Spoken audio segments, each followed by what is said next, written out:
Hi, welcome back to Lo-Fi Music Theory. It ain't fancy, just effective. We've just covered all the fundamentals of triads, so now we can cross the threshold into more advanced theory. But don't be intimidated. 7th chords aren't a big deal. If you know an interval, you know a triad, 7th chords are really pretty easy. Here we go. The first step in building a 7th chord is building a triad. We've talked about that before, so I'm going to move through it a little quickly here. I'm going to do an example on a C major chord and bass clef just because that's easy to write. So, to review, we start with the note. Call it the root. This is C. Alright? Now, we stack up from that in thirds. So a third above a C is there. That's an E. And a third above that is there. That's a G. C, E, G. Okay? Now, once again, this is the root. Trying to get that in. Small writing, that's supposed to be an R. Root. This is the third. We call this the fifth because of the distance from the root. Alright? This is a third. This is a fifth above the root. Now, to make a 7th chord, it's really easy. Once you know that, you just do another third. Okay? So a third above a G is here, and that's a B. Done. 7th chord. So 4 notes stacked in thirds. So this is important. It's not a 7th chord because there's 7 notes. It's a 7th chord because the distance between the root and the 7th is a 7th. Okay? Let's show it at the keyboard. Alright. We have a C. Whoa, where's my sound? Excuse me a second. Alright. Lo-fi people. C. Third above that is E. Third above that is G. That's a C major chord. Now to make it 7, we add one more third, which is a B. Alright, 4 notes stacked in thirds. Okay? Now that's level 1. Let's go level 2. Alright? The next level of 7th chords is the quality of the chord. Now you'll remember from previous lessons we talked about major and minor intervals and combining them to make different kinds of triads. 7th chords, it's the same concept, but the more notes you add, the more complex it gets. Alright, let's get started. I'm going to draw this again. C, E, G, B. Okay? Right now, we have a major triad and a major 7th. Okay? I'm going to show it at the keyboard again. C major chord. This is a major 7. It's a half step below my octave. Okay?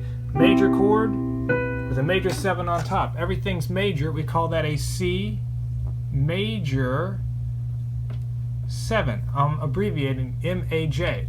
That's usually how you would see it. Alright? That is major triad. Ooh, my writing is sloppy today. Major 7th. Everything's major. Alright? The next thing you could do, you could flat your 7th. Alright? Let's draw that out. C, E, G, B, but now the B is flat. Okay?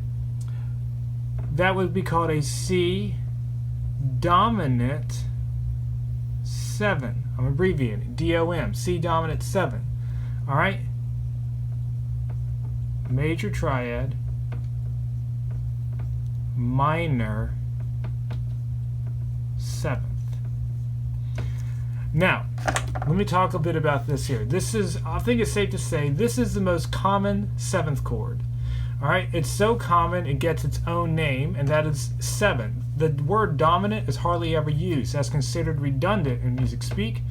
It's just understood amongst those who know if you say a letter and then 7, that it's dominant. This is because it's the most commonly used chord. Even if you don't know this, you've definitely heard it many times. Piano players, this is one of the first chords you learn. I want to show it here. Our major triad, we had our 7, but we flatted our 7 from B to B flat. Okay, so whatever letter you want to use, in this case C plus 7 means dominant 7. Now, next thing we could do, let's draw them out again. C, E, G, and then we had the B flat. Well, we could have a minor triad. Let's make this minor, alright?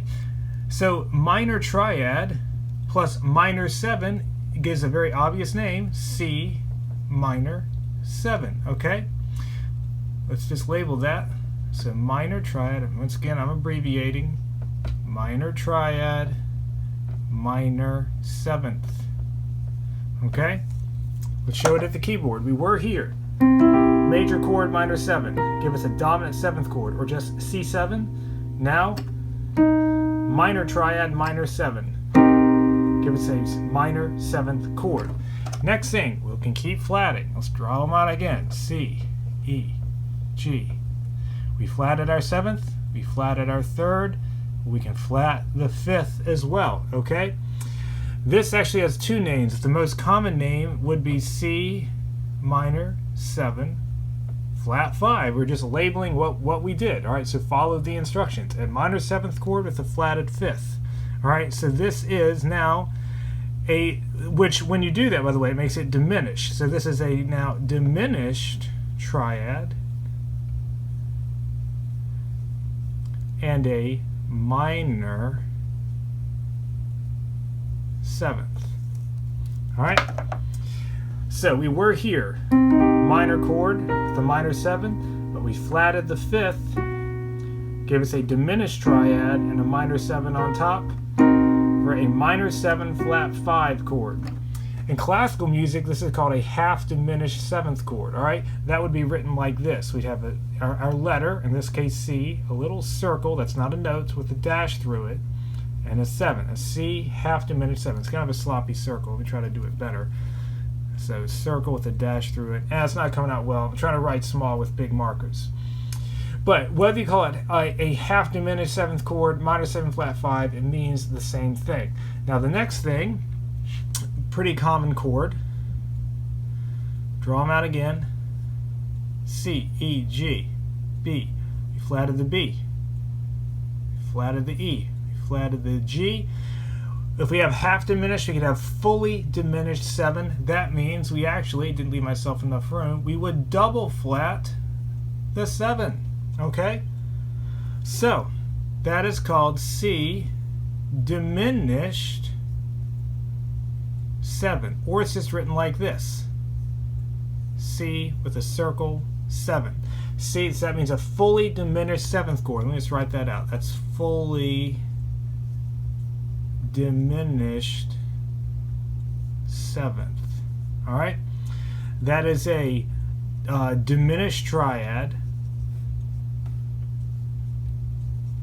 and a double flat with 2 flats, double flat 7th. Let's play that, all right? So, fully diminished 7th chord, all right, written like this or written like that, okay? Diminished triad and a double flatted 7th. Now, we were here, okay? Diminished triad, we had a minor 7. Well, if we double flat it, okay, so from the B, we flat and flat again, we're here. Okay? Now some people may be thinking, well, that just makes it A. Why don't you just call it that? Yeah, it is. It's A. But we have to represent it in relation to its root note. So it's now been doubly flatted. What's cool about this chord, a fully diminished 7th chord, it's all minor thirds. So think of it like that. You're stacking up 4 notes that are all a minor third. Minor third, minor third, minor third. And what's really cool about this, if we keep going, invert it, and I'm going to talk more about this in the next lesson, the relationship maintains no matter what inversion you do. We'll talk about that in a little more detail shortly. So that's 7th chords in a nutshell. Now there are other kinds of these are the most, let me pull my phone back here, these are the most commonly used 7th chords, and this will take you pretty far. Alright, thanks for watching.